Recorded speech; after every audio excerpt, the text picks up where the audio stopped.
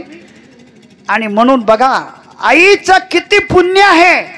हा महापर्व चालू आहे, राम जन्म उत्सव सोहळा चालू आहे बघा. उत्तम हा चैत्र मास वतू ऋसू वसंताचा दिवस.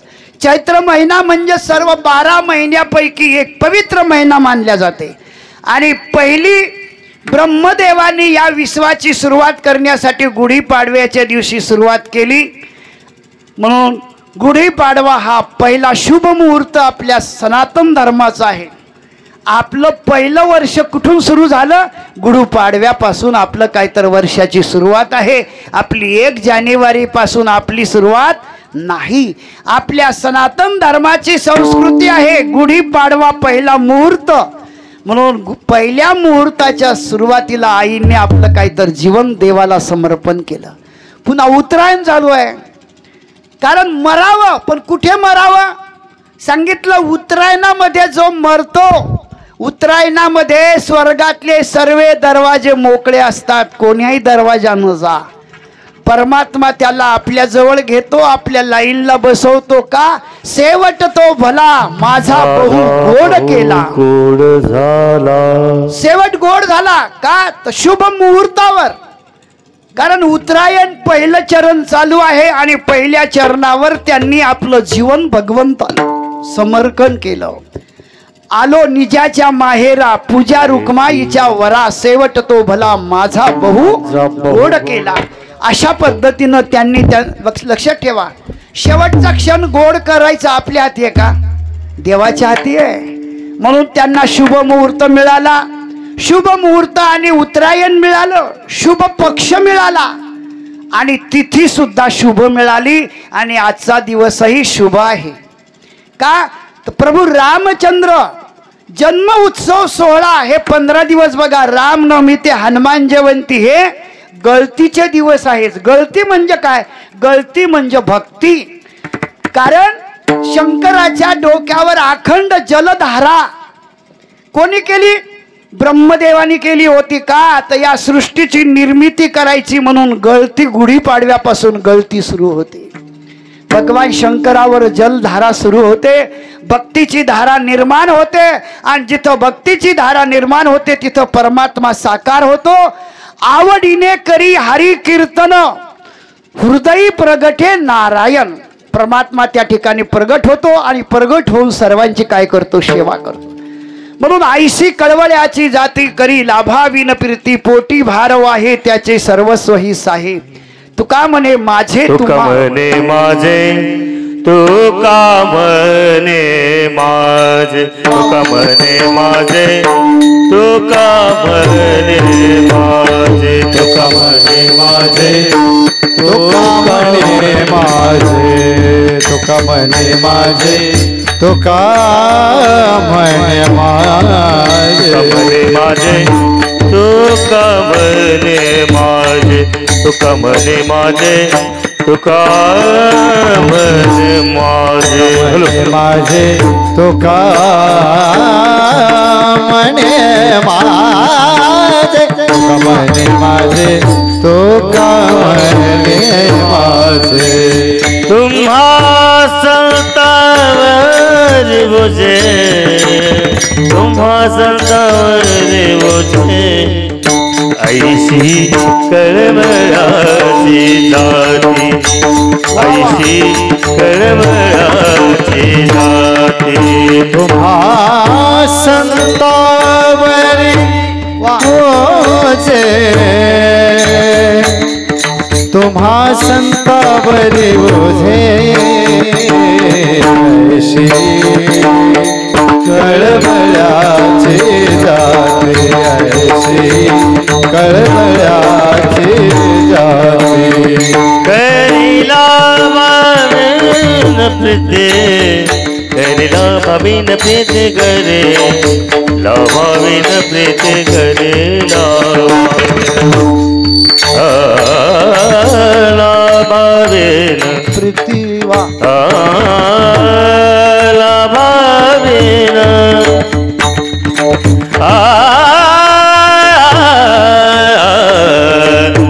ला भावीन प्रीती करी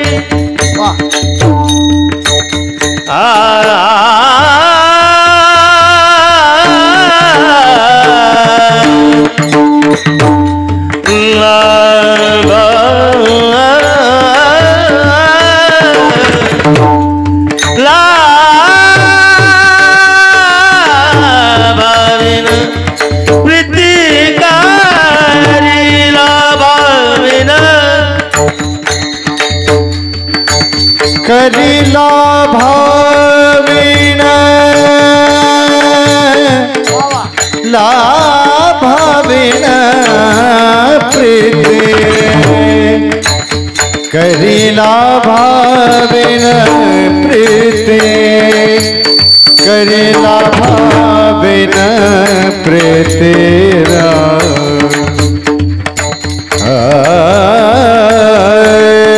करीला भाविन करीला भाविन प्रीते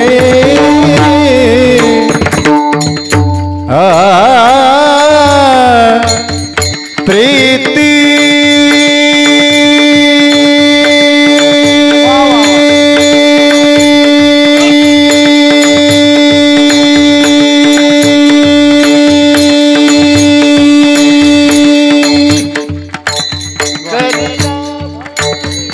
करीला भावीना प्रीती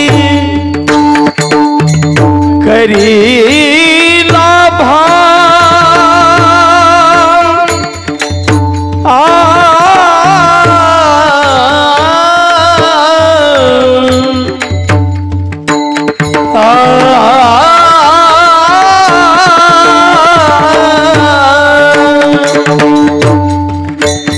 करी रे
करीला भाविन प्रीते करेला भाविन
जाते ऐसे घरभराचे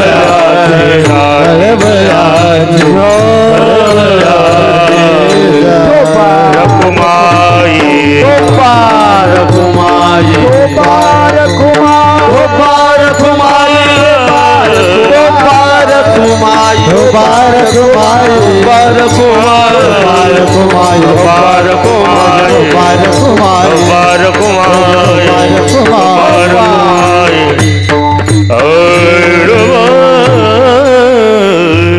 म्हणून त्यांच्या पाठीमागे त्यांचे 6 पुत्र आहेत, 2 मुली आहेत. सुंदर असा मोठा हा परिवार आहे. त्यापैकी छेबू वर्जन नाईक, प्रकाश वर्जन नाईक, विठ्ठल वर्जन नाईक, ओंकार वर्जन नाईक, मुरलीधर वर्जन नाईक व त्यांचे पुतणे विलास काळू नाईक, तुळशीराम काळू नाईक, सुदाम काळू नाईक, ज्ञानेश्वर काळू नाईक व त्यांच्या 2 मुली शोभाबाई आणि अहिल्याबाई. त्यांच्या पुतण्या आहेत म्हणजे गंगाबाई आणि सुमनबाई, मुक्ताबाई. असा हा त्यांचा अतिशय खूप मोठा परिवार. त्यांचे पुतणे नातू जर पाहू गेलो तर कमीत कमी 50 माणसांचं त्यांचं मोठं कुटुंब आहे. इवलेसे रोप लाविले द्वारी, त्याचा वेल गेला गगनावरी. सर्व परमार्थिक आहेत, समाजाची सेवा करणारे सर्व मंडळी आहेत. म्हणून तयाचा हरिक वाटे देवा, अशा या आईने आपल्या जीवनाची सेवा करत करत समाजाची सेवा केली, परिवाराची सेवा केली, सर्व गावाची सेवा केली, साधू संतांची सेवा केली. आमचे रामराव बाबा या ठिकाणी येत होते. सेवालाल महाराजांची त्यांनी अतिशय आपल्या जीवनामध्ये चांगल्या प्रकारची सेवा केली आणि आपल्या मालकाला साथ दिली. आतापर्यंत आई होत्या. आज 13 दिवस झाले आईने आपलं शरीर भगवंताला शेवटी ज्याचं त्याला द्यावं लागतं हे उसनं आणलेलं आहे. शरीर हे उसनं आणलेलं आहे, शेवटी ज्याचं त्याला द्यावंच लागतं. म्हणून भाड्याचं घर आणि खाली कर हे भाड्याचं घर आहे. देह हे काळाचे, धन कुबीराचे, तेथे मनुष्याचे काय आहे. निमित्ताचा धनी केला असे प्राणी माझे माझे म्हणून व्यर्थ. म्हणून त्यांच्या 6 मुलांनी, 6 सुनांनी, त्यांच्या नातवंड नाती सर्वांनी अतिशय आपल्या आजीची चांगल्या प्रकारे सेवा केली. आई शेवटच्या क्षणापर्यंत भगवंताचं नामचिंतन करत होते. आमचे मुरलीधर मामा, भुजंग मामा दररोज आईच्या जवळ हरिपाठाचं चिंतन करत होते आणि आई अतिशय आतापर्यंत चांगल्या पाहत होत्या, बोलत होत्या. स्मरणशक्ती त्यांची चांगली होती. शेवटच्या क्षणापर्यंत भगवंताचं नामचिंतन करत त्यांनी. आणि लक्षात ठेवा, आज पौरादेवीचा खूप मोठा उत्सव चौकडे चालू आहे. त्या उत्सव त्यांनी आपल्याही जीवनाचा उत्सव, रामप्रभू जन्म उत्सव आज चालू आहे. याही सोहळ्यामध्ये त्यांनी आपला सोहळा काहीतरी या ठिकाणी केला. म्हणून शेवट तो भला माझा बहु गोड केला. तुम्ही आम्ही जातो, तुम्ही कृपा असू द्यावी, सकळा सांगावी विनंती माझी. वाढ वेळ झाला उभा पांडुरंग, वैकुंठा श्रीरंग. म्हणून तुकोबारायांच्या वचनाप्रमाणे त्यांनी शेवटपर्यंत देवाचंही नाव केलं, समाजाची सेवा केली आणि शेवटच्या वेळेला देवाचं नाम घेऊन आपला देह भगवंताला समर्पण केला. त्यांच्या जाण्याने जो या चव्हाण परिवारावर दुःखाचा डोंगर कोसळला, तो डोंगर सावरण्याची शक्ती भगवान परमात्मा या परिवारांना देवो. एकदा माऊलीचं भजन करू आणि नंतर सेवेला पूर्णारंभ करू. ज्ञानेश्वर माऊली ज्ञानराज माऊली, ज्ञानेश्वर माऊली ज्ञानेश्वर माऊली ज्ञानराज माऊली, ज्ञानेश्वर माऊली ज्ञानराज माऊली. 2 मिनिटं देवाचं भजन करायचंय.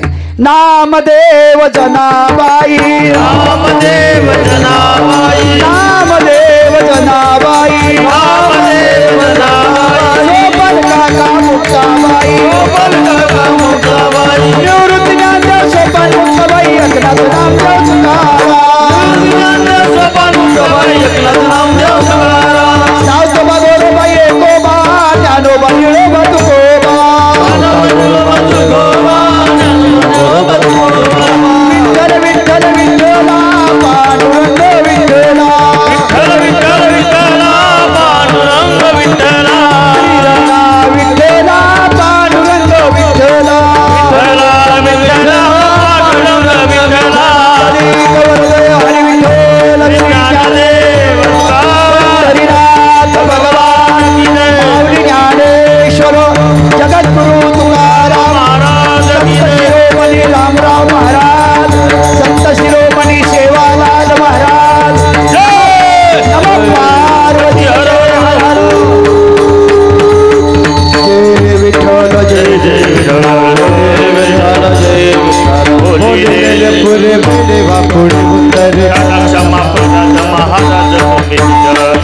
नाही विचारणाधिकार बोला क्षमा महाराज तुका म्हणे ज्ञानेश्वरा रथा पाया पैठरा महाराज ज्ञानदेव हे झाले समाधान तुझे देखे विचरण हे सर्वाणी कपण येथे सापडले केणे हे तुका म्हणे भोग केला निवारीला लागण हे करुणी आरती चक्रपाणी ओवाळते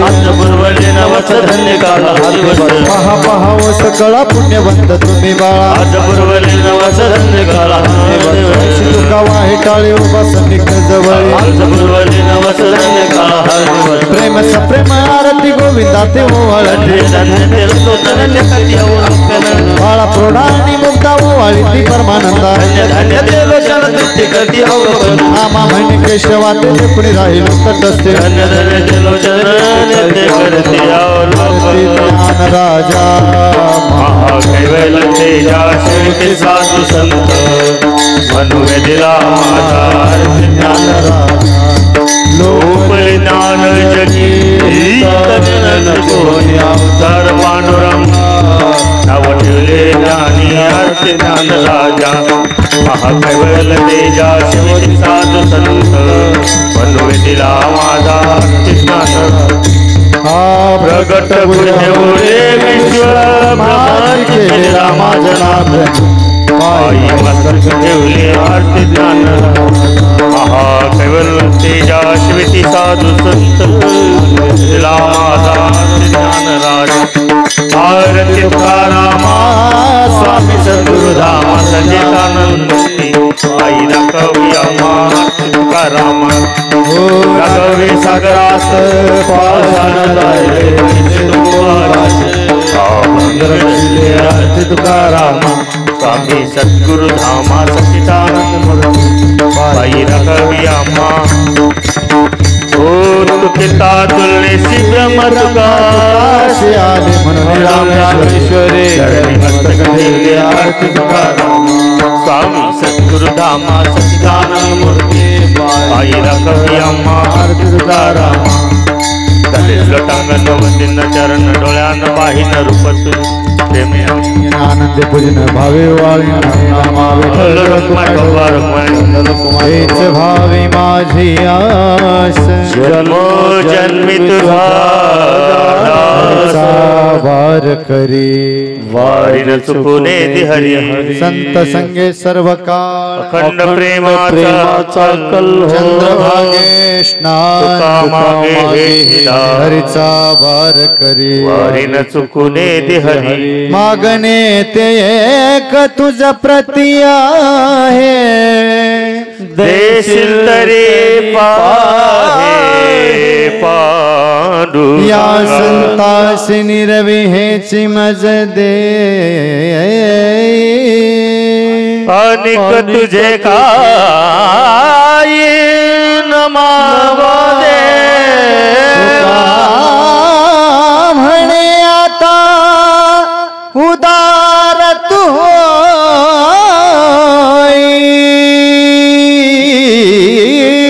मज ठेवी पायी